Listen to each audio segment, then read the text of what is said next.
Alright, so with this, I just kind of want to show you a couple of tips. One really good tip is go to the smooth tool and turn it way high, okay? And then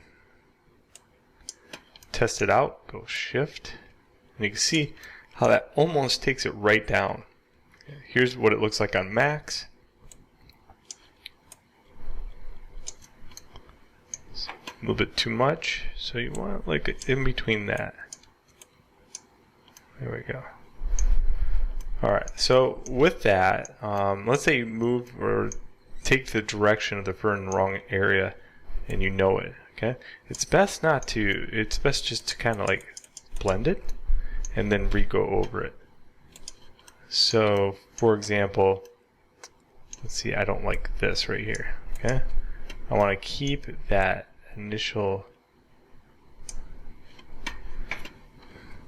in there, and I want some finer fur in this area.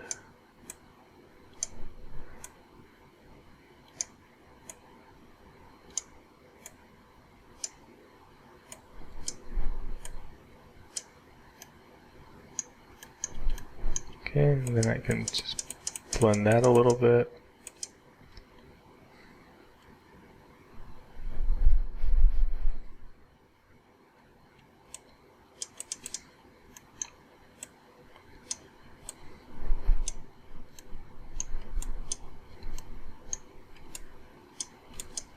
So you're getting these like layers and layers of texture. And if you get to the point where you need to delete it, or if you need to go softer, you can. But it's a lot of changing these around so that you have an underground layer and then you have layers on top of that.